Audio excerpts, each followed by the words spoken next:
বিসমিল্লাহির রহমানির রহিম। প্রিয় দেশবাসী, আসসালামু আলাইকুম। প্রিয় বাংলাদেশ এখন এক মৃত্যু উপত্যকা। জুলাই মাসে সংগঠিত গণহত্যায় 1000-এরও বেশি ছাত্র ছাত্রীকে শহীদ করা হয়েছে। দেশের ছাত্র ছাত্রী তরুণ যুবকদের বিরুদ্ধে গণহত্যায় এ পর্যন্ত কমপক্ষে 40,000 মানুষ আহত হয়েছেন। হাসপাতাল কিংবা বাসায় বাসায় মৃত্যু যন্ত্রণায় কাতরাচ্ছেন হাজার হাজার মানুষ। রাজধানীর এমন একটি কলেজ, বিশ্ববিদ্যালয় কিংবা দেশের এমন একটি জেলা উপজেলাও খুঁজে পাওয়া যাবে না যেখানে কেউ হতাহত হননি। ঘরে ঘরে চলছে সন্তান স্বজনহারা পিতামাতা আত্মীয়দের আর্তনাদ। এমন নিষ্ঠুর পরিস্থিতিতেও দেশে কারফিউ জারি করে চলছে গণগ্রেফতার। খুনি হাসিনা একদিকে কারফিউ জারি করে সেনাবাহিনী, বিজেপি, পুলিশের খুনি চক্রকে আন্দোলনকারীদের দেখামাত্র গুলি করার নির্দেশ দিয়েছে। অপরদিকে গণহত্যায় শহীদদের স্মরণে কথিত শোক দিবস পালনের নাটক করছে। হাজারো মানুষকে খুন করে, প্রায় 1.5 লক্ষ মানুষকে আহত করে, লাখো কোটি পরিবারের শান্তি বিনষ্ট করেও খুনি হাসিনার কোনোই অনুতাপ নেই। অথচ রেলের ভাঙা কাজ দেখে গণহত্যাকারীর চোখে কুমিরের কান্না। প্রিয় দেশবাসী, অবৈধ ক্ষমতা টিকিয়ে রাখার অপচেষ্টায় খুনি হাসিনা জুলাইয়ের গণহত্যায় পুলিশ, বিজেপি, র্যাবের পাশাপাশি এবার সেনাবাহিনীকেও ছাত্রছাত্রীদের বিরুদ্ধে লেলিয়ে দিয়েছে। গণহত্যাকারী খুনি শেখ হাসিনাকে বাঁচাতে সেনাবাহিনী এখন নিজ দেশের জনগণের বিরুদ্ধে গোলাগুলি করছে, আর শত্রুর সঙ্গে করছে গলাগলি। সেনা পরিবারের একজন সদস্য হিসেবে আমি সেনাবাহিনীর কর্মকর্তা এবং সদস্যদেরকে স্মরণ করিয়ে দিয়ে বলতে চাই, খুনি হাসিনার পৃষ্ঠপোষকতায় 2009 সালে বিডিআর পিলখানায় সেনা হত্যাযজ্ঞ চালিয়ে 57 জন সেনা কর্মকর্তাকে নির্মমভাবে হত্যা করা হয়েছিল। সেদিন নিজের সহকর্মীদের রক্ষা করতে আপনারা চূড়ান্তভাবে হয়েছিলেন ব্যর্থ। অথচ এখন সন্তান সমতুল্য ছাত্রছাত্রীদের বুকে গুলি চালিয়ে নিজেদের বীরত্ব জাহির করছেন আপনারা। বীরত্ব দেখাতে চাইলে অরক্ষিত সীমান্তে যান। জনগণ মনে করে দাবিদারি করতে করতে আপনারা নিজেদের স্বাধীনতা, সম্মান, সাহস এবং আত্মমর্যাদা হারিয়ে ফেলেছেন। সেনাবাহিনীকে বলবো, মিয়ানমারের সেনাবাহিনীর মতন নিজ দেশের জনগণের সঙ্গে যুদ্ধে লিপ্ত হবেন না। এতে কোনো বাহাদুরি নেই। অবিলম্বে ব্যারাকে ফিরে যান। প্রিয় দেশবাসী, ভাই ও বোনেরা, খুনি হাসিনাকে পদত্যাগে বাধ্য করতে জাতীয় ঐক্যের কোনোই বিকল্প নেই।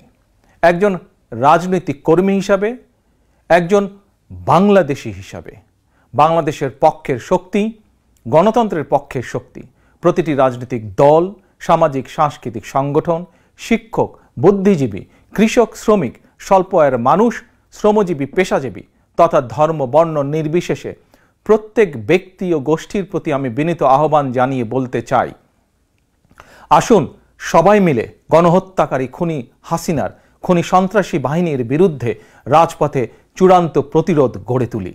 যার যা কিছু আছে তাই নিয়ে ছাত্র জনতার বৃহত্তর এই ঐক্যের আন্দোলনকে আমরা সফল করি।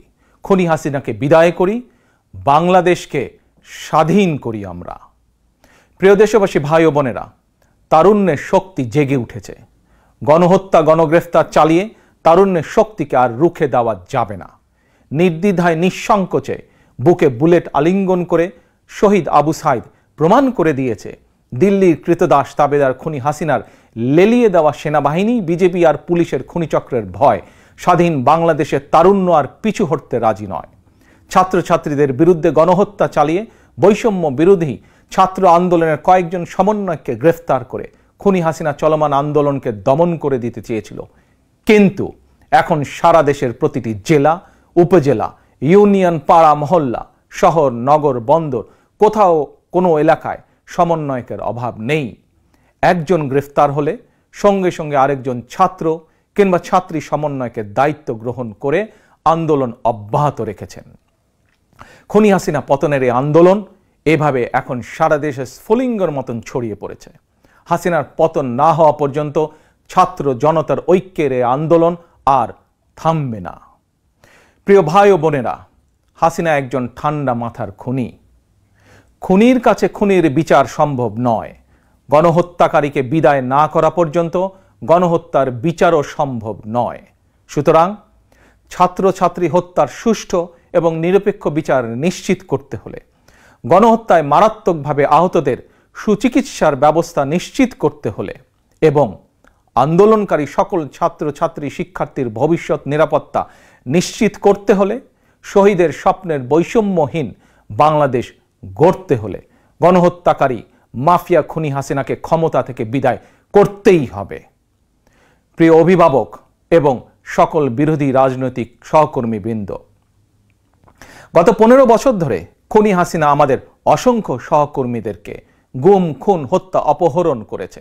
আর এখন রাজপথে আমাদের সন্তানদের পাখির মতন গুলি করে হত্যা করছে। এমনকি ঘরের ভেতরে আমাদের শিশুরাও নিরাপদ নয়, আমাদের মা বোনেরা নিরাপদ নয়। আর এ কারণেই খুনি হাসিনাকে বিদায় করে আপনার, আমাদের সন্তান স্বজনদের ভবিষ্যৎ নিশ্চিত ও নিরাপদ করতেই চলমান ছাত্র জনতার ঐক্যের এই আন্দোলন।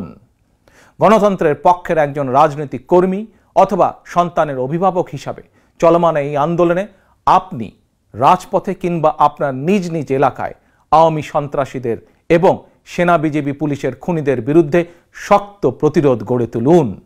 একজন গ্রেফতার হলে বৈষম্য বিরোধী ছাত্র আন্দোলনের মতন সঙ্গে সঙ্গে আরেকজন দায়িত্ব নিন, নেতৃত্ব নিন, নেতৃত্ব দিন। কোনো নির্দেশনার জন্য অপেক্ষার প্রয়োজন নেই। নির্দেশনা একটাই, দাবি একটাই, দফা এক, দাবি এক, খুনি হাসিনার পদত্যাগ। খুনি হাসিনা বিদায় না হওয়া পর্যন্ত ছাত্র জনতার এই ঐক্যের আন্দোলন চলবেই চলবে। আমাদের ছাত্রছাত্রীরা জীবন দিয়ে শিখিয়ে দিয়ে গিয়েছে, আমাদের সন্তানেরা জীবন দিয়ে দেখিয়ে দিয়ে গিয়েছে। ঐক্যবদ্ধ প্রতিরোধ গড়ে তুলতে পারলে খুনি হাসিনার বিদায় সময়ের ব্যাপার মাত্র, ইনশাল্লাহ। সর্বশেষে খুনি হাসিনার বিরুদ্ধে তারুণ্যের এই চলমান আন্দোলনে কবি রকিব লিখনের একটি সাহসী পংক্তিমালা দিয়ে আমি শেষ করতে চাই। যদি তুমি ভয় পাও তবে তুমি শেষ, যদি তুমি রুখে দাঁড়াও তবেই তুমি বাংলাদেশ। আল্লাহ হাফেজ। বাংলাদেশ জিন্দাবাদ, বাংলাদেশ জাতীয়তাবাদী দল জিন্দাবাদ।